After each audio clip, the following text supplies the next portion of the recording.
Senhor está nesse lugar. Mas fala com convicção, que é para que se ele não estiver acreditando, ele acredite. Amém? Fala para ele, Deus está nesse lugar. Amém. Eu quero compartilhar algo com você nessa noite. Eu gostaria de te convidar a abrir a Bíblia em Isaías capítulo 59. Isaías capítulo 59.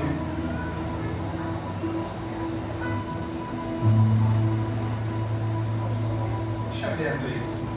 Essa semana eu e a pastora Lina, nós estávamos em casa e nós estávamos orando, e como nós já sabíamos que eu ia ministrar a palavra hoje, ela botou a mão na minha cabeça, orou por mim, orou para que a palavra viesse do altar ao Senhor, e foi muito interessante porque naquele momento o Senhor me deu uma palavra. Eu nem na hora nem comentei com ela, falei depois, mas o Senhor me deu uma palavra e eu quero compartilhar com você nessa noite. E o tema dessa mensagem é pecado, culpa e vergonha. Você pode repetir? Pecado, culpa e vergonha. Bem, pecado, culpa e vergonha, é sobre isso que a gente vai falar nessa noite. Para a gente poder falar sobre isso, eu quero dar uma introdução sobre o pecado, porque o pecado vem e por ele vem culpa e vergonha, beleza? Então, eu quero ter com você o primeiro verso do capítulo 59, está aqui, ó, graças a Deus que está aqui.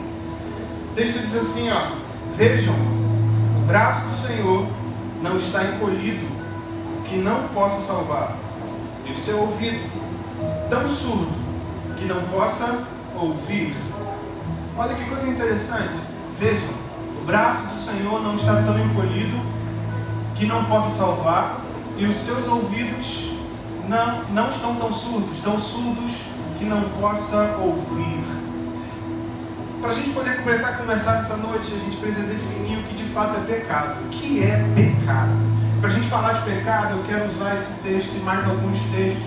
É interessante a gente observar Isaías capítulo 59, versículo 1. Nós vamos dizer daqui a pouco o versículo 2 também. É interessante porque o texto aqui ele fala: o braço do Senhor não está encolhido para que não possa salvar. E eu quero brevemente falar sobre essas duas palavras, braço. Essa palavra em hebraico ela significa força, poder. Quando esse texto fala sobre o braço do Senhor, a palavra é Yaz, e a palavra Yaz ela tem a ver com, se for falar de homem, da figura humana, é a mão. Mas se for falar de forma figurada, é poder e força, ok? Então, o texto continua dizendo: o braço do Senhor não está tão encolhido que não possa salvar. E essa palavra é interessante demais, porque essa palavra ela significa que o braço do Senhor não está tão encolhido que não possa trazer liberdade, que não possa fazer algo, que Deus não possa agir, ok? Aí o texto continua dizendo que e o seu ouvido tão surdo. E eu confesso que eu gosto muito dessa versão, porque deixa muito claro que o Senhor não está surdo. Eu gosto dessa palavra, porque essa palavra significa insensível. Insensível. Ou seja, o poder, a força do Senhor não está encolhida a ponto de não poder agir. E o seu ouvido não está insensível ou pesado para que não possa nos ouvir. Olha que coisa linda. Agora passa para o versículo 2. O Juarez é um homem de Deus. Gente, isso aqui é café. Verso 2: mas as suas maldades separam vocês do seu Deus. Cara, isso é fantástico, porque o versículo 1 começa dizendo praticamente que nada vai nos impedir de viver uma vida com Deus, de que nada vai nos impedir de que a nossa oração chegue ao Senhor. Aí vem o verso 2 e diz: mas as suas maldades, as suas iniquidades, são elas que separam vocês do seu Deus. Ou seja, existe algo nesse mundo que nos separa do Senhor. Existe algo nesse mundo que cria um racha entre nós e Deus. E não importa quão bonito nós somos ou quantas vezes nós viemos à igreja. Não importa. Existe algo nesse mundo que nos separa de Deus. Mas as suas maldades, as suas iniquidades separam vocês do seu Deus. Os seus pecados, olha que coisa terrível. os seus pecados esconderam de vocês, de mim, o rosto dele. Ou seja, não é que ele não está lá, é que eu não sou capaz de ver. Por quê? Porque os meus pecados escondem de mim o rosto dele. E aí o que acontece? Por isso ele não me ouve. Não é que Deus não está lá, não é que o Senhor não quer agir, nem que não tenha poder para agir. O versículo 1 deixa muito claro que Ele tem poder e que Ele tem força, mas os nossos pecados fazem separação entre nós e Deus. Então existe algo nesse mundo que nos separa de Deus e que não nos torna a última Coca-Cola do deserto. Ok? Pecado nos separa de Deus, não importa quão grande ele seja ou quão pequeno ele seja. Apesar de a gente dizer muitas vezes que não existe pecadinho nem pecadão, a Bíblia diz que existem pecados que são para a morte, então outros não são. Então existe uma distinção entre pecado, mas independente do grande ou do pequeno, é pecado. E esse pecado faz separação entre Deus e a minha vida. E eu fico pensando como seria, na verdade eu só fico pensando, nem gosto de imaginar, eu só penso, como seria viver nesse mundo sem Deus? Como seria viver nesse mundo com o rosto de Deus escondido de nós? E não é Deus que esconde esse rosto, somos nós que colocamos uma venda, somos nós que tapamos o rosto do Senhor. Até aqui tudo certo? Então eu quero continuar. Interessante esse texto, porque ele deixa muito claro o que é o pecado. A primeira pergunta que eu fiz dessa mensagem foi: o que é pecado? Você vai concordar comigo que esses dois versos não responderam essa pergunta, mas a melhor forma de descobrir o que uma coisa de fato é saber os seus sintomas e suas consequências. E se o pecado me leva para o inferno, porque é isso que a Bíblia diz, o pecado não pode ser coisa boa. O pecado não pode ser uma coisa que pode até agradar a minha carne, porque agrada a minha carne, mas não agrada o Espírito do Senhor, não agrada a Deus. O pecado é contrário à vontade de Deus. Contrário à vontade de Deus. Eu quero pensar um pouquinho com você nesses dois versos. Todo mundo conhece o texto que Pedro está andando sobre as águas e de repente ele começa a afundar. Amém. Eu quero que você imagine esse texto de forma humana. Jesus estava ali, não estava? Estendeu a mão, tirou Pedro da água. O texto diz que Jesus, estendendo as mãos, pegou ele. Legal. Agora eu quero pensar algo com você. Imagina Jesus com o braço estendido e Pedro com o braço encolhido. Conseguiu imaginar essa cena? E adiantar os braços de Jesus estarem esticados? Não ia. Por quê? Porque os braços de Pedro estavam encolhidos. O pecado faz isso com a gente. O pecado não encurta o braço de Deus, mas encolhe o nosso. O pecado não diminui quem Deus é, não, negativo.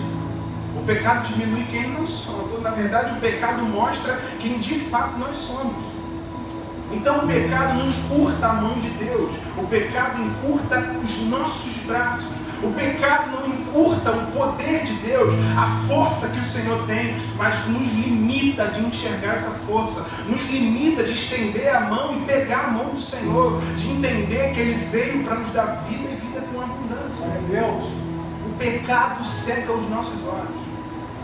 Agora pensa nesse texto de uma outra forma. O versículo 2 aqui fala que Deus não está surdo, não, perdão, as suas maldades te separam, enfim, pensa nisso.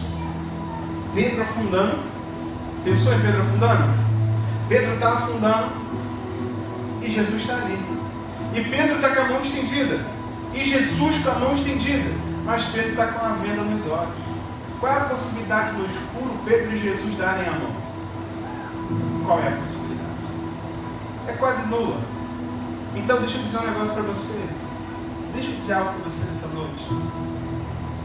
Os nossos pecados, os pecados que nós cometemos, sejam eles quais forem, pequenos ou grandes, esses pecados, eles tornam o nosso coração, a nossa mente, os nossos olhos insensíveis. Sabe? Quando o texto diz que Deus não é surdo, que Deus não está insensível, que o ouvido do Senhor não está insensível, é verdade, não está insensível, mas nós nos tornamos insensíveis. Nós não conseguimos mais perceber o Senhor, ou quando nós percebemos o Senhor, sabe o que acontece? Nós deixamos aquilo passar. Nós deixamos aquilo passar. Isso é efeito do pecado e a gente tem que tomar muito cuidado com isso.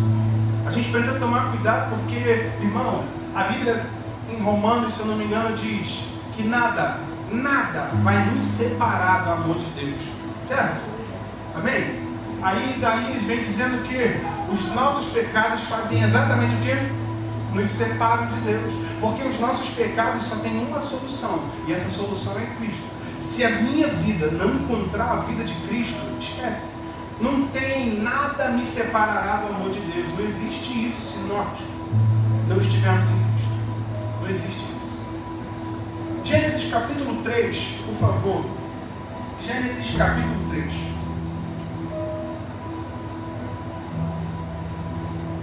Verso 7 e verso 8. Olha o que Gênesis capítulo 3, olha aqui, mais fácil. Os olhos dos dois se abriram e perceberam que estavam nus. Então juntaram folhas de figueira para cobrir-se. Ouvindo o homem e sua mulher os passos do Senhor Deus, que andava pelo jardim quando soprava a brisa do dia, esconderam-se da presença do Senhor Deus entre as árvores do jardim. Esse texto é incrível, sabe por quê? Porque ele define exatamente aquilo que nós estamos falando: pecado, culpa e vergonha. Você pode repetir de novo? Pecado, culpa, vergonha. Esse texto mostra exatamente isso. Pecado consumado, Adão e Eva comeram do fruto. Aí logo depois, o que eles fazem? A primeira coisa que Adão e Eva fazem não é parar para orar, não é sumir daquele lugar, é vestir algo, porque eles estavam nus. Era vestir algo porque eles estavam nus. Vergonha. Aí logo depois disso, a Bíblia diz que quando soprava a brisa do dia, eles ouviram os passos do Senhor. E o que eles fizeram? Se esconderam. Culpa. Então você repete de novo comigo: pecado, culpa e vergonha. Não existe um pecado que não gere culpa ou vergonha. Se não gerar aqui, vou usar essa palavra, nesse plano, vai gerar na eternidade. Porque não existe um pecado, a gente precisa parar de viver a vida de qualquer jeito, achando que a nossa vida, achando que os nossos atos, eles não vão ter um ato de justiça, que a nossa vida, a forma que nós vivemos a nossa vida, não vai ser julgada lá na frente. Eu gosto muito de um texto de Salomão em Eclesiastes, que ele fala para os jovens: cara, vocês podem fazer o que vocês quiserem. E para um jovem, essa é a melhor coisa para se ouvir. Só que eu acho que o jovem só lê as primeiras linhas, porque no finalzinho diz: mas é o seguinte, vai chegar o dia que a conta fecha, e o dia que a conta fechar, já era. Eu acho que essa palavra não é exatamente para um jovem, né? É uma palavra para todos nós, porque não é só o jovem que peca, a criança peca, o adulto peca, o idoso peca. Então preciso que você entenda que, irmão, a vida precisa ser vivida com diligência, sabe? Se nós servimos ao Senhor, a vida precisa ser vivida da forma que Deus disse que nós temos que viver. Não dá para nós olharmos para a vida. Sabe por que eu estou falando isso, irmão? Porque Deus vai olhar para a gente e sabe o que Ele vai ver? Ele vai ver um homem eternamente culpado, passivo, sabe de quê? De um ato de justiça, passivo de um julgamento, de uma condenação eternamente justa. Eternamente justa. Deus vai olhar para nós e Ele não vai ver: ah, legal, foi um cara maneiro, gente boa pra caramba. Não, Deus vai olhar para nós e vai enxergar a mancha do nosso pecado. Deus vai olhar para nós e Ele não vai ver o sangue de Cristo em nós, irmão. A gente precisa nesses dias voltar para Jesus o mais rápido possível. A gente precisa olhar para Jesus e dizer: Jesus, eu estou com medo. Eu estou com medo do que pode acontecer. Foi isso que eu fiz um dia. Foi isso que eu fiz. Eu saía de casa e eu não sabia, irmão. Eu falava para Deus. Eu sempre fui crente, irmão, mas eu era aquele crente sem vergonha. Você deve conhecer alguém assim. Sem vergonha, era ele.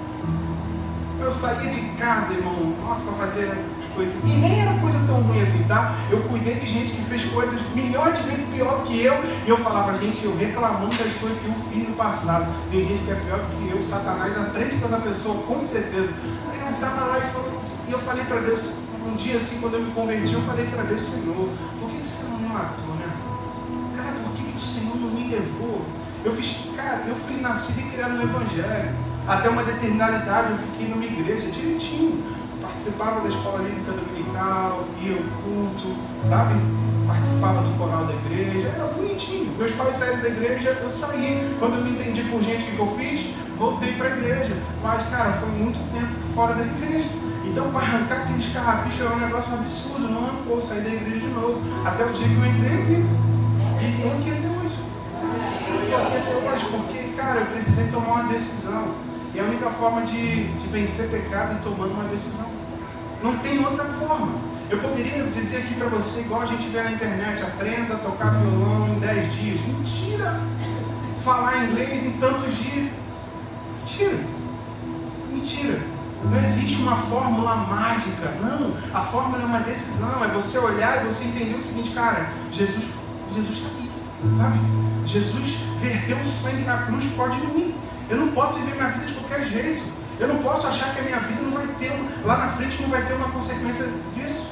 Cara, eu estava vendo esses dias e eu anotei esses textos para pregar um dia para pregar um dia para os jovens. Eu sei que não é uma coisa que o jovem quer ouvir, eu tenho ciência disso, eu já fui jovem um dia. Só que a Bíblia fala assim, aquele que não respeita pai e mãe, ou que amaldiçoa pai e mãe, é passivo de morte. Aí você para olhar lá fora e você fala, cara, tem um monte de moleque com menos de 18 anos morrendo. Aí você para olhar a história desse menino, era uma história de desonra, uma história de vergonha, uma história de pecado que trazia vergonha para dentro da sua casa. E a Bíblia diz que quem faz isso é passivo de morte. Passivo de morte.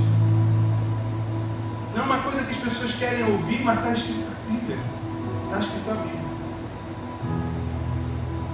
Não dá para a gente viver a nossa vida achando que não vai haver uma consequência. E pode até não haver uma consequência aqui na terra, mas existe uma consequência eterna. Eu quero dizer algo para você, todo mundo vai viver a eternidade, irmão. Todo mundo, só que uns vão ficar no ar-condicionado, outros vão ficar no calor. É só isso. A diferença é essa. Uns vão ficar no ar-condicionado, os outros vão ficar no calor. É essa a diferença. Mas todo mundo vai para a eternidade.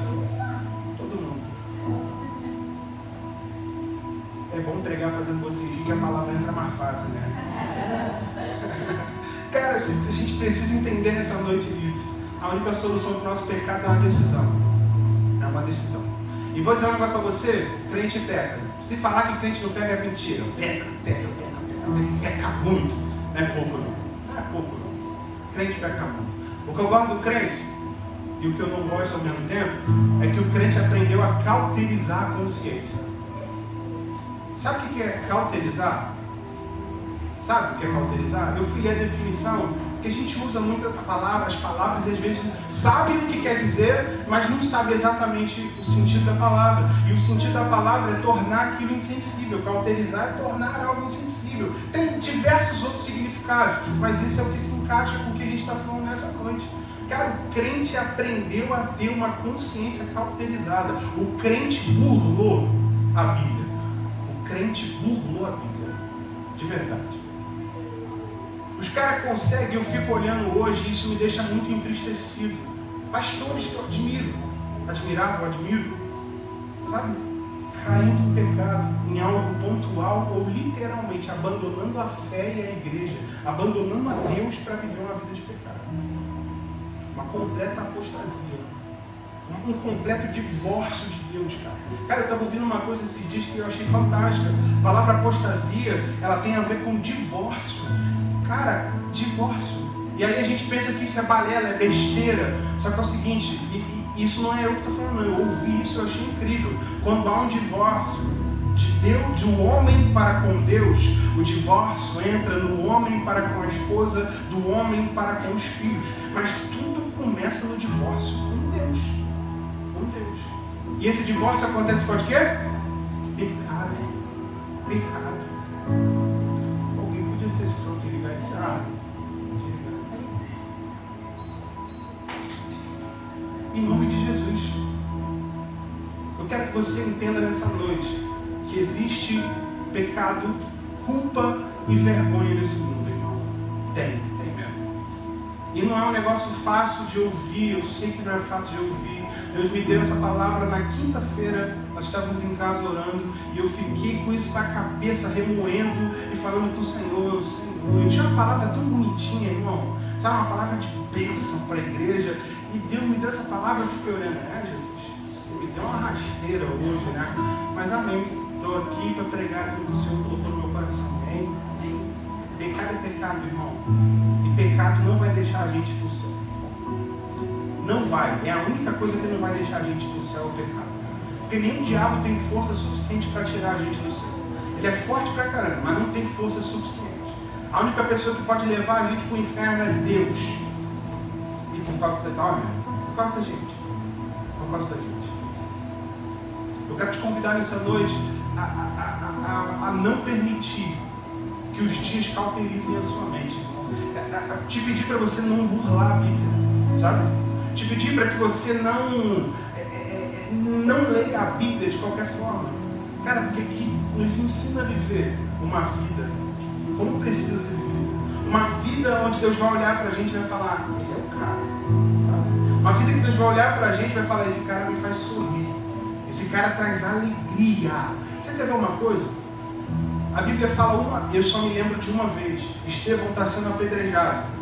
E a Bíblia diz que ele olha para o céu e ele diz, Senhor, perdoa eles porque eles não sabem o que eles fazem. E quando ele olha no céu, a Bíblia diz que Jesus está de pé. Jesus não está sentado à destra de Deus, ele está em pé, porque a vida de Estevão foi uma vida que valeu a pena. Porque a vida de Estevão, ele morreu servindo o Senhor. Irmão, mas foi uma vida onde ele pegou o pecado, sabe? Deixou bem de lado.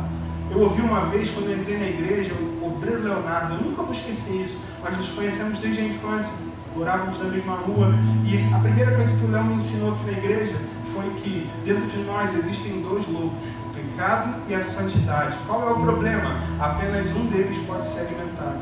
Você não pode alimentar um pouquinho a santidade e um pouquinho o pecado. Não. Ou você alimenta o pecado, ou você alimenta a santidade. Eu vou dizer um negócio para você, pastor Gilmar, muitos anos depois me ensinou uma outra coisa. Ou você decide certo, ou decide errado, mas toma uma decisão. Deus não gosta de gente que não decide. Aí você pega a Bíblia em Apocalipse, diz o quê? Que Deus não quer alguém nem gordo, você não é morno, não quente e nem frio. É o quê? Indeciso. Indeciso. Mas o texto continua, e o que Jesus fala? Estou a ponto de vomitar. Mano, é um negócio tão surreal para Jesus olhar para alguém que não toma uma postura diante dele, alguém que não toma uma decisão por ele, que a Bíblia diz que ele está a ponto de vomitar. Então não tem jeito. Ou a gente vai sair daqui hoje com raiva do pastor, ou a gente vai sair daqui entendendo que não dá mais para viver uma vida de pecado. Que não dá mais para... irmão, uma vez eu ouvi uma coisa que marcou minha vida. Deus não aceita nada menos do que tudo. Nada menos. Não existe parcelinho com Deus, irmão. É tudo, é à vista. Ou não tem nada. Não tem nada. Uma coisa, a gente está ali, recebeu Jesus e está naquela luta. É uma coisa completamente diferente. Tomou uma decisão, mas caiu e pecou. É uma coisa completamente diferente. O pastor Gilmar uma vez disse assim, pecado tem que ser uma pedra de tropeço, sabe? A gente está andando, chutou a pedrinha e caiu. Mas não dá para ser um negócio premeditado. Não dá. Sabe por quê? Eu vou dizer para você que a consequência vem. Irmão, e vem assim, rápido. Então, no nome de Jesus, é tempo de nós tomarmos uma decisão. Sabe por quê? Jesus está voltando, irmão. Jesus está voltando. Não dá mais para a gente perder tempo vivendo a nossa vida de qualquer jeito. Você entendeu isso? Então quero que você abra sua Bíblia em Lucas capítulo 15, que a gente vai começar. Lucas capítulo 15.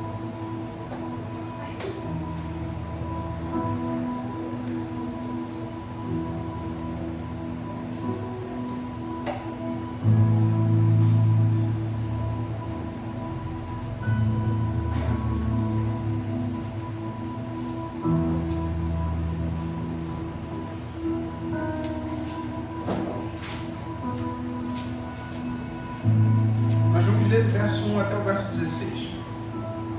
Você quer um pouquinho mais de texto, mas vamos ler. Aí, verso 1.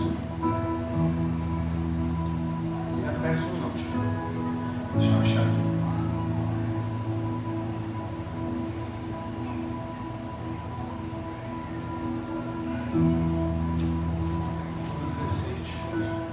Lucas 15, verso 11. Olha o que o texto diz. Nós vamos ler do 11 até o 16. Jesus continuou. Um homem tinha 2 filhos. O mais novo disse a seu pai: Pai, quero minha parte da herança. Assim, ele repartiu sua propriedade entre eles. Não muito tempo depois, o filho mais novo reuniu tudo o que tinha e foi para uma região distante. E lá desperdiçou seus bens, vivendo irresponsavelmente. Depois de ter gasto tudo, houve uma grande fome em toda aquela região, e ele começou a passar necessidade. Por isso, foi empregar-se com um dos cidadãos daquela região, que o mandou para o seu campo, a fim de cuidar de porcos. Ele desejava encher o estômago com as vagens de alfarrobeira que os porcos comiam, mas ninguém lhe dava nada. Esse texto é clássico da Bíblia. Para falar de pecado, Jesus e salvação, esse texto é incrível. Porque nós olhamos para esse texto, e esse texto é literalmente uma ilustração de tudo que a gente falou aqui nessa noite. Esse filho chega para o pai, e vamos olhar para o pai como Deus e o filho como eu, Renan. Eu cheguei para o pai, para Deus, e falei assim: ó, me dá minha parte da herança. Passo uns dias, o que eu faço com a minha parte da herança? Pego tudo e vou para onde? Para um lugar distante. A Bíblia não diz para onde, mas diz que é um lugar distante. E eu quero dizer algo para você nessa noite: sempre que nós rompemos com Deus, o diabo sempre vai levar a gente para um lugar distante. Porque quanto mais longe de Deus e da influência de Deus nós estamos, mais difícil a gente conseguir esticar a mão. Mais difícil a gente conseguir esticar a mão. Então a Bíblia diz que esse filho vai. Eu gosto muito de uma versão que diz que ele viveu a vida de forma dissoluta. E a palavra dissoluta significa que ele viveu uma vida, desculpa a expressão, na sacanagem. A vida de forma libertina. Aqui, ó. Desperdiçou os seus bens vivendo dissolutamente. Olha que coisa interessante. A NVI fala que ele viveu de forma irresponsável. E é exatamente o que a gente está falando. Eu fico pensando, esse menino, esse jovem, tinha tudo, beleza? Tudo. Ele não era só alguém que trabalhava na fazenda do seu pai. Ele era o herdeiro daquela fazenda junto com o seu outro irmão. E ele simplesmente diz: pai, me dá tudo, tudo, tudo. Tudo que é meu de direito, eu vou embora. E foi, e viveu a vida de forma irresponsável. Eu quero dizer algo para você nessa noite, porque o texto diz que lá ele desperdiçou os seus bens vivendo irresponsavelmente. Eu quero dizer algo para você, irmão. Quando a gente está diante de Deus e a gente toma essa decisão, a decisão de criar uma cisão entre Deus e nós, além do diabo nos levar para longe, sabe o que acontece? A gente sai daqui com uma certa consciência daquilo que é certo e errado, mas quando nós estamos tão distantes de Deus, não existe mais a consciência. Não tem consciência. Não é que não tem consciência, ou a consciência cauterizou, ou aquela consciência não é mais violada pelo pecado. Aquilo se tornou normal. Mas deixa eu dizer algo: o que às vezes nós dizemos que é normal, a Bíblia diz que não é normal. O que às vezes nós fazemos, pensamos, dizemos, isso não significa que porque eu acho que é certo, é certo. Não significa isso. A Bíblia diz que é errado. E se a Bíblia diz que é errado, você pode brigar comigo quantas vezes você quiser, mas é errado, é pecado. Se a Bíblia diz que não é pecado, pronto, acabou. Se você acha que não, você acha que é, beleza. A Bíblia diz que não é, acabou, ponto. Irmão, por favor, não desperdice a sua vida. Sabe por que a gente não é gato que tem 7 não? A gente só tem uma vida, uma vida. E às vezes a gente passa toda ela gastando a vida de forma irresponsável. E deixa eu dizer uma coisa para você, uma pergunta na verdade. Se você receber Jesus no final da sua vida, Jesus vai te aceitar? Sim ou não? Sim. Porque Ele é Deus e Ele é amor, no final das contas. Mas sabe o que eu fico pensando? É que no final de tudo, eu poderia ter tomado essa decisão quando ainda havia juventude em mim. Porque aí eu poderia viver tudo aquilo que Deus tem para a minha vida. Tudo aquilo que Deus tinha para a minha vida. Eu poderia viver e gastar a minha vida amando o Senhor e buscando fazer a vontade dEle. Mas no leito de morte não tem mais o que fazer. Deus pode curar, irmão? Sim ou não? Sim. Você crê que Deus pode curar? Sim. Amém. Mas imagina alguém que bebeu a vida toda e morreu de cirrose, né? Quem bebe, morreu de cirrose. Mas morreu no último dia, aceitou Jesus. Jesus podia curar. Mas quem foi que gastou a vida de forma irresponsável? Foi o cara que bebeu a vida inteira. O cara fumou a vida inteira, adquiriu um câncer no pulmão e tudo que você puder imaginar de ruim, só tem metade de um pulmão, aceitou Jesus no fim da sua vida, vai ser salvo e pode ser curado? Pode, mas pode também não ser curado, porque isso está no campo do Senhor. Mas quem viveu a vida de forma irresponsável? Foi Deus ou foi aquele cara que fumou a vida inteira? Foi Deus ou o homem? O homem. Foi ele. Então não dá mais para a gente gastar a nossa vida vivendo de forma irresponsável. Ou a gente toma uma decisão hoje e vai viver a vida de forma que agrade o Senhor, ou irmão, não sei aonde isso vai parar. E vou dizer um negócio para você, eu falei aqui de gente que só vai voltar para Jesus. Eu conheço gente assim. Gente que eu tenho certeza absoluta que só vai voltar para Jesus no final da sua vida. Sabe por quê? E adivinha por quê? Culpa e vergonha. Só vai voltar para Jesus no dia que estiver no leito do hospital. Sabe por quê? Porque tem culpa e vergonha. Porque um dia amou tanto o Senhor, que hoje não consegue entender como é que conseguiu fazer tudo de errado. Aí eu fico pensando, ei, acabou. Aí eu fico pensando, se aquele cara se arrependesse,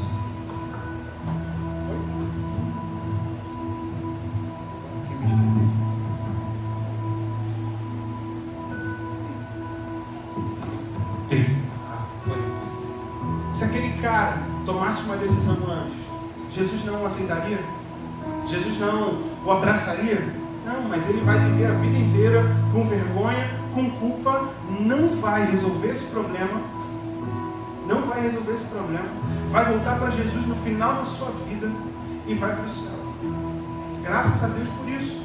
Mas poderia ter vivido a vida inteira sem uma doença terminal por causa da bebida ou por causa do fumo, sem uma doença sexualmente transmissível por sair por aí fazendo uma série de coisas com todo mundo. A Jo repetiu uma coisa aqui durante muitos anos. Ela sempre falou, Deus é amor. É fato, é bíblico. Deus é amor. A gente não consegue olhar para Deus e ver a face de que Ele é um fogo que queima. A gente não consegue olhar para Deus e pensar que Deus também é fogo consumidor. A gente não consegue olhar para Deus e entender que a Bíblia diz que existe um cálice. E nesse cálice tem ira. A ira de Deus. E ela está prestes a ser derramada. E a gente não consegue. A gente só olha para Deus e pensa, Deus é amor. E Deus é amor. É amor. Só que também é fogo. Também é justiça. Entende? A gente não consegue olhar para Deus e imaginar que Deus é justo. A gente vê um cara ímpio, de religião de matriz africana, ateu ou de qualquer outra coisa. O cara vive uma vida legal, tem dinheiro, bom trabalho, mas estudou a vida inteira, irmão. Correu atrás daquilo ali. E a gente não consegue olhar e entender isso. Achar que, birrinho com Deus que... Não, esquece isso. A gente tem que parar de tratar Deus como um menino. Deus não é um menino, Deus é Deus. Deus é Deus. Não é um garoto igual a gente às vezes se comporta. Não, Deus é Deus. Ou a gente entende isso nessa noite e vai passar a viver uma vida que agrade o coração de Deus, ou sei lá.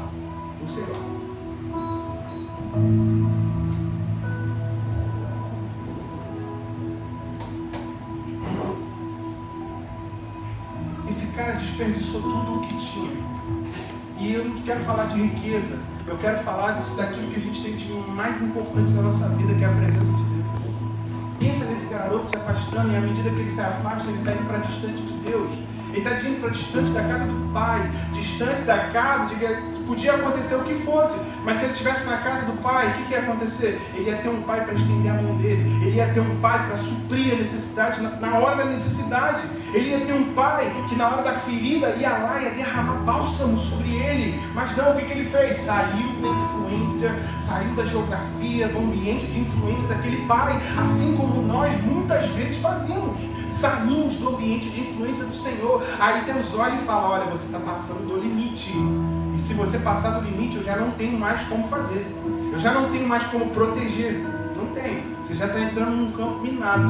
Você não sabe onde tem uma bomba aí, mas a hora que você pisar, explodir, eu só vou poder estender a mão, porque eu sei que você vai voltar. Mas só vou poder estender a mão. Mas você vai se ferir. Então não dá, irmão, de verdade, para a gente viver a nossa vida assim, indo para distante de Deus. Não dá, não dá.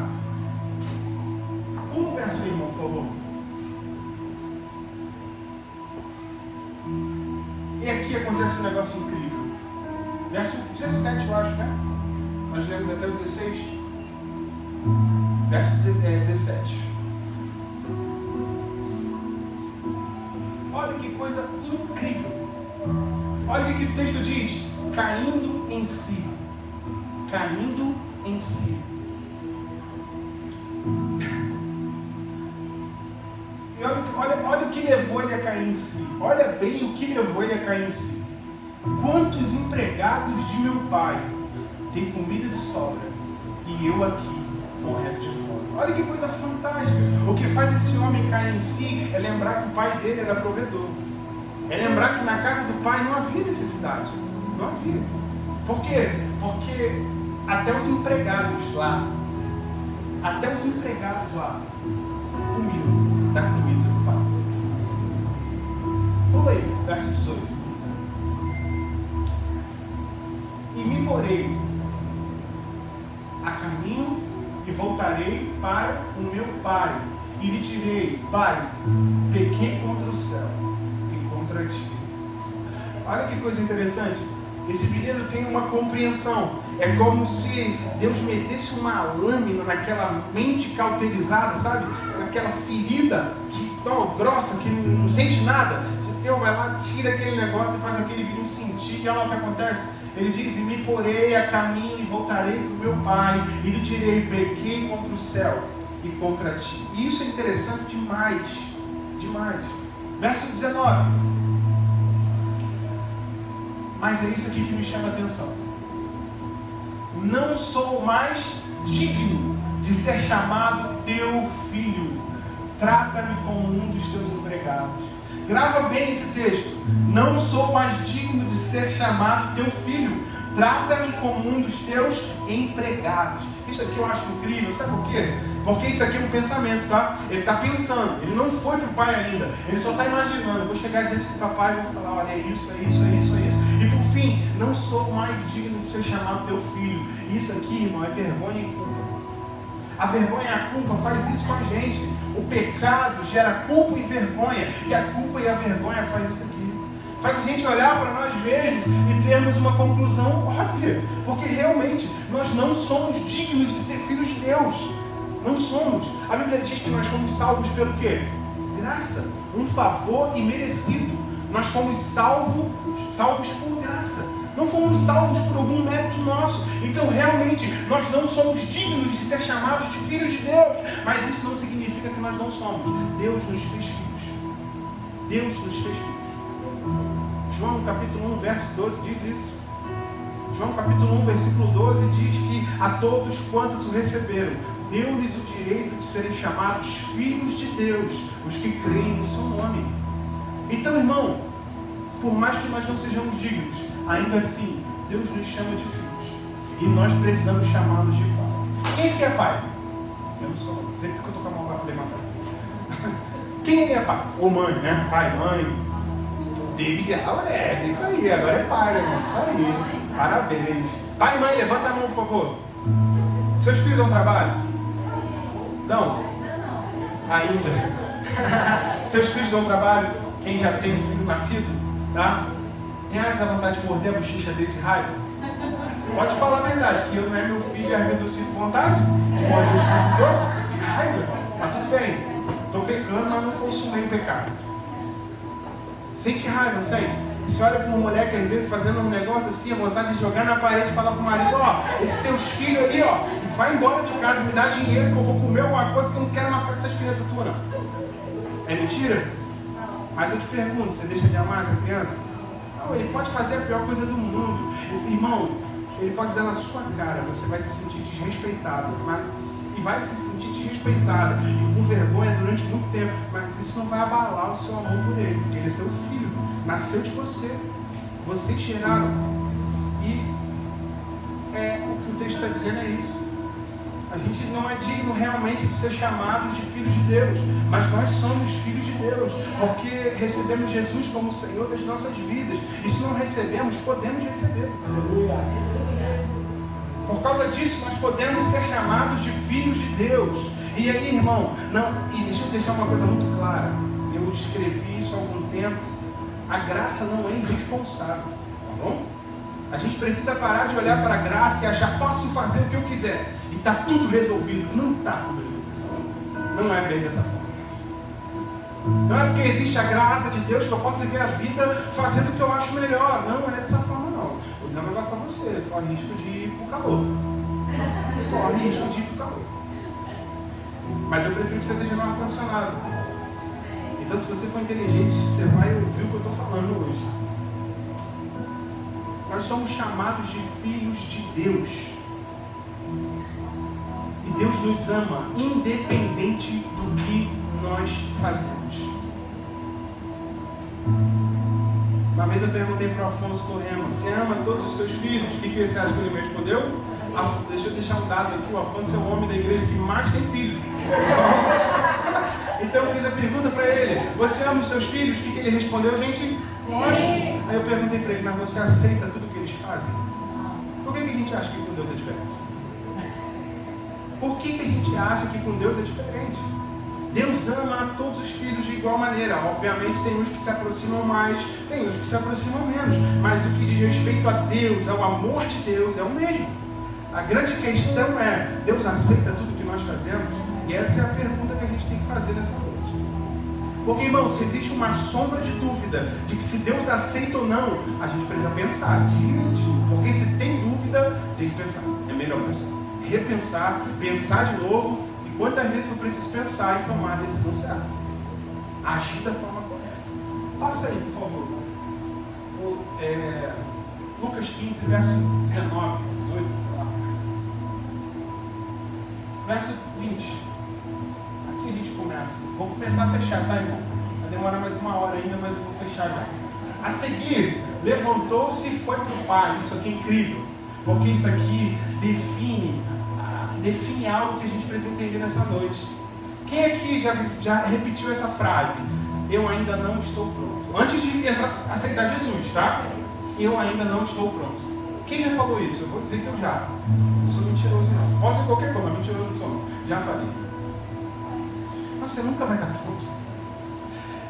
Nunca. A Bíblia diz que é uma caminhada para a estatura de varão perfeito. Ou seja, nunca vamos estar pronto. Nunca. Esquece isso.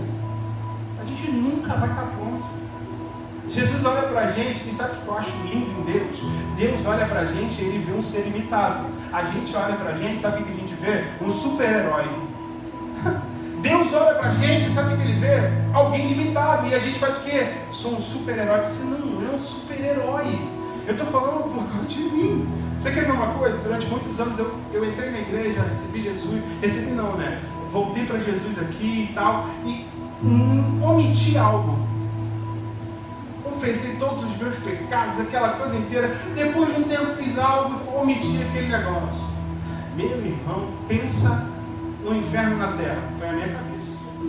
Porque na minha cabeça eu falava, eu tenho que contar, eu tenho que confessar. Mas Satanás no meu ouvido ficava assim, eu acho melhor não. E eu fiquei, e vou dizer um negócio para você, eu nem dei muita ideia para Satanás não, porque eu falei para Deus, Senhor, eu vou confessar. Eu só estou esperando um tempo, mas eu vou confessar. Eu me lembro de um dia eu ter entrado por essas portas e tinha alguém pregando aqui, não sei quem é, não lembro, e eu estava bem ali no cantinho ali, e quando a pessoa pregava, o Senhor praticamente falou assim para mim, é hoje, e pensa naquele frio na barriga. Eu sentei com o pastor Gilmar aqui no final do culto, eu nem comecei a falar, já estava chorando. Nossa, eu derramei aquilo que eu tinha que falar em prantos. O pastor Gilmar, como sempre, me abraçou, me acolheu, me amou, orou comigo. Sabe o que aconteceu no dia seguinte, irmão? Acabou aquela culpa, aquela vergonha que eu sentia. Sabe por quê? Porque eu acho que eu achava que eu era um super-herói. Eu brincava com a Aline sempre falou assim pra mim, cara, você tem que conversar mais, você tem que falar mais as coisas que você sente. E eu nunca fui fazer isso. Aí esses dias, há um tempo atrás eu brinquei com ela e falei, cara, é muito ruim, eu não gosto muito desse negócio, sabe por quê? Porque acaba que você começa a sentir tudo. Você, qualquer coisa você sente. E põe um saco isso, irmão. Mas estou aprendendo, reaprendendo e estou caminhando nesse negócio aí. A gente tem uns amigos psicólogos ali também, né? Aí vai ajudando, mas não, eu achava que eu era um super-herói. Achava que eu era, sei lá, imbatível. E quando eu fiz algo errado, aquilo não me tirou de Deus. Mas, cara, a culpa e vergonha era só o que eu sentia. Sabe o que acontecia quando eu dobrava meu joelho para orar, irmão? Aquilo vinha na minha cabeça, sabe? E sabe o que é louco? Eu já sabia que Deus tinha me perdoado. Quem não se perdoou fui eu. Eu já sabia que Deus tinha me perdoado. Porque a Bíblia fala que para receber perdão, o que eu tenho que fazer? Confessar para Deus. E confessei para o Senhor. Só que a Bíblia diz que para obter cura, tem que colocar para fora. Tem que confessar um com o outro. Naquele dia eu sentei com o pastor Gilmar. E esse foi um. Quando eu entrei na igreja, era muito gabinete que a gente tinha que marcar, irmão. Nossa, era sabe aquela coisa que você vai lembrando com o tempo? Tem hora que você fala, meu, o pastor não está mais aguentando. Mas, irmão, vou falar um negócio para você, não se preocupa com isso. O trabalho do pastor é esse. Entendeu? E se você quiser confessar pecado, tem pastor pra caramba aqui na igreja, até fora do Rio de Janeiro. Amém? Então, irmão, é só falar, cara, eu preciso confessar esse pecado. Tenho certeza que sua vida vai avançar de uma forma significativa. Você vai olhar e vai falar, cara, aquele pastor lá, ele desceu o sarrafo na gente, mas ele estava falando a verdade. Ele estava mentindo. Ele não estava mentindo. Levantou-se e foi para o seu pai. Acabou que eu ia falar, eu esqueci, mas vou falar agora. Sabe o que é lindo nesse negócio aqui? É que, lembra dos versículos antes? Ele pensou, ele confabulou aquilo que ele ia fazer. Mas logo depois, o que ele fez? Levantou. E fez mais o quê? Foi para o seu pai. Sabe qual é o problema de muita gente? É esse, não estou preparado. E não vai ficar preparado nunca. Ok? O cara levantou e foi. Ele pensou algo, ele levantou e foi. Ele não deu tempo para o diabo ficar, eu acho melhor você não fazer esse negócio não. Ele não deu tempo para o diabo ficar, cara, mas isso é muito sério. Isso é muito sério. Você não sente vergonha do que você fez? Porque a gente imagina, irmão, deixa eu dizer um negócio para você. O diabo não pode ler a sua mente. Ok? Beleza? Não pode.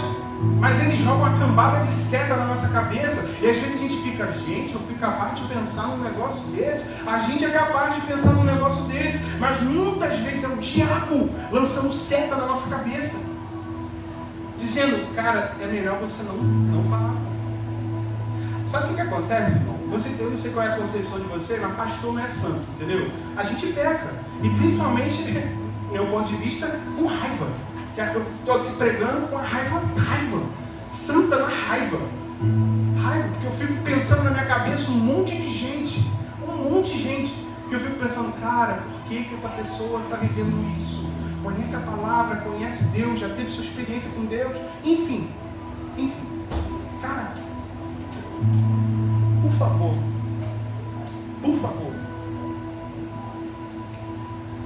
Se a gente cair em si nessa noite, se nós cairmos em si nessa noite, a gente precisa fazer exatamente o que esse filho fez. Levantou-se e foi para o seu pai. E vou dizer um negócio para você, nem é um caminho tão distante, você já está na casa de Deus. Nem é um caminho tão distante para voltar, porque nós já estamos aqui. Aí o texto continua dizendo, estando ainda longe, quem viu quem? Quem viu quem? É o pai que viu o filho. E o que ele fez? Cheio de compaixão, correu. E quando ele correu, o que ele fez? Abraçou e beijou. Irmão, esse negócio é incrível. Porque olha como é que o texto muda de forma absurda. Primeiro, o garoto decide sair da casa do pai. Depois vive uma vida de forma irresponsável. Um momento, aquele moleque cai em si. E no outro momento, ele volta para a casa do pai. E no caminho, o pai vê aquele menino vindo de longe. E sabe o que eu acho legal? É que eu fico imaginando que a rotina do pai era todo dia parar na porteira da fazenda e ficar falando: eu não sei se esse moleque vai voltar, eu não sei o dia ainda, mas eu sei que ele vai voltar. E o pai, todo dia, senta lá na porteira e fica lá, bota uma cadeirinha, aquele fiapinho de trigo, sei lá que negócio é aquele, tá lá. Um dia aquele pai olha ao longe, ele fala: eu conheço aquelas pernas grandes, eu conheço aquele andar, é meu moleque, e ele corre na direção do filho, cheio de compaixão. Você lembra que eu falei que Deus é amor, mas que Deus é fogo consumidor? Mas primeiro a Bíblia diz que Deus é amor. Deus ama. E se a gente não, irmão, se a gente não entender isso nessa noite e continuar vivendo uma vida de pecado, vivendo uma vida que desagrade o coração de Deus, nós vamos ver a face do fogo, entende? Mas se nós entendermos que Deus é cheio de compaixão, nós vamos olhar para Deus e vamos ver a face do amor de Deus. A face do amor. Esse cara corre na direção do filho, abraça e beija. Passa aí, por favor.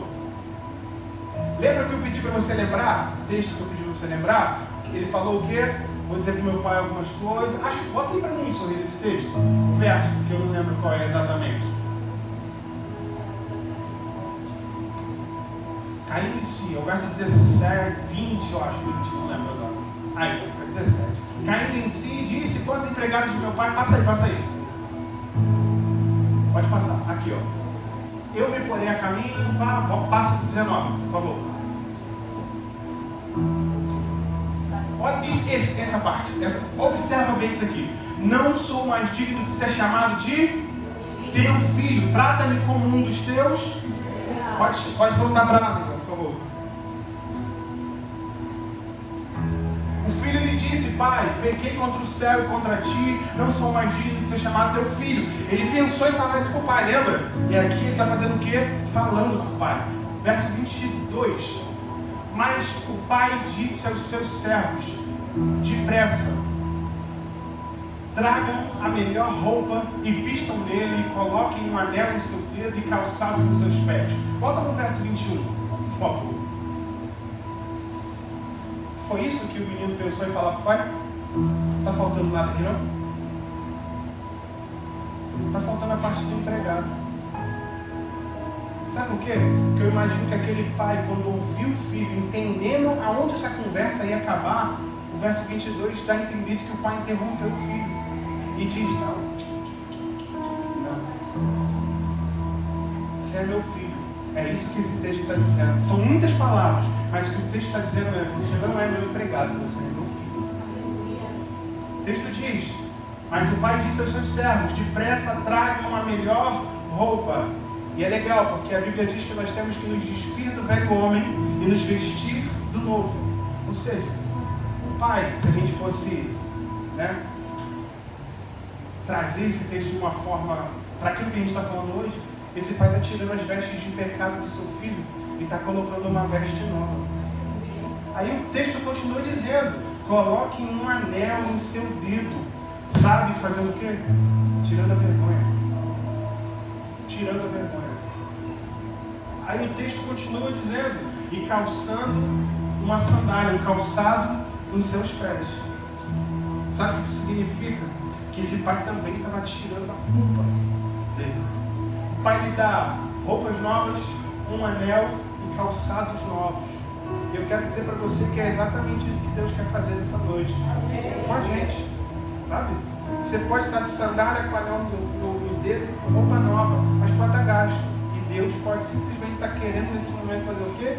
Tirar a roupa velha, botar a roupa nova. Sabe aquele negócio? Tira casaco, bota casaco? É exatamente isso. Tira a roupa velha, bota a roupa nova. Sabe? Tira o anel que já está meio zoado, bota um anel novo. A sandália que já está gasta, botar uma sandália nova. É isso que Deus quer fazer nessa noite. É isso. A gente entendeu o que é pecado, que pecado traz culpa e vergonha. Ok? Mas a gente também entendeu que para o nosso pecado, para a nossa culpa e para a nossa vergonha, Deus tem algumas coisas. Deus tem perdão, Deus tem cura e Deus tem honra. Amém. Deus tem perdão, cura e honra. Só que isso exige de nós uma coisa. Exige de nós arrependimento. Exige de nós um posicionamento. Exige de nós um abandono. Irmão, arrependimento é abandono. Literalmente é abandono. Ou a gente abandona hoje aquilo que desagrada o Senhor, ou isso não é arrependimento. Arrependimento é abandono. E vou dizer um negócio para você, se você quer uma motivação para viver isso, para viver perdão, sabe? Para receber de Deus perdão, cura. Sabe que a melhor motivação para isso é entender o que João capítulo 3, verso 16 diz. É um texto que provavelmente todos conhecem. Deus amou o mundo de tal maneira que deu o seu único filho para que todo aquele que nele crê não pereça, mas tenha a vida eterna. Você sabe o que esse texto está dizendo de verdade? Esse texto em grego, ele diz que Deus tirou de si mesmo. É como se Deus não pegou outra figura e entregou na cruz. Não, Deus tirou de si o filho e entregou. Por amor. Por amor. Então essa é a maior motivação para a gente pegar essa palavra e guardar ela no nosso coração e viver tudo que eu falei aqui nessa noite. A maior motivação é essa. De que Deus tirou de si. De que Deus tirou de si. Você consegue pensar em Deus tirando algo dele? Consegue? Já imaginou?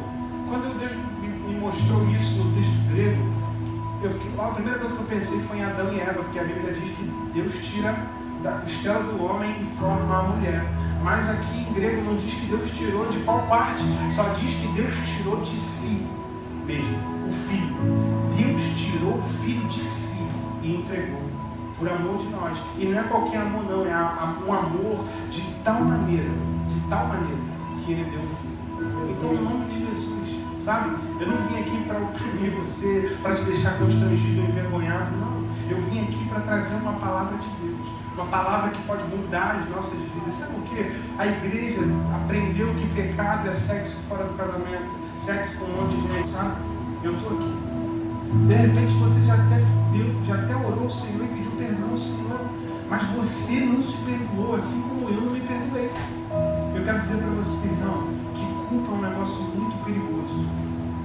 Culpa e vergonha são coisas muito perigosas. Elas precisam de estar cravadas na cruz, mas elas precisam ser saradas na alma. Elas precisam ser saradas na alma. Então eu quero que você se coloque nessa noite diante de Deus, aí no seu lugar mesmo, e só ore. Diga para Deus, Senhor, eu estou aqui, sabe? Caramba, eu entrei aqui achando que estava tudo bem, está tudo mal, está tudo ruim. Eu achei que estava tudo legal, mas está sério o negócio do meu lado. Sabe, diz para Deus, Senhor, eu tenho vivido uma vida de pecado, sabe? Uma vida como aquele filho pródigo, uma vida vivida de forma irresponsável, uma vida gasta de forma que desagrade o Senhor. Cara, Deus quer ouvir a sua sinceridade. Deus quer ouvir a sua sinceridade nessa noite. Deus quer ouvir a sua sinceridade.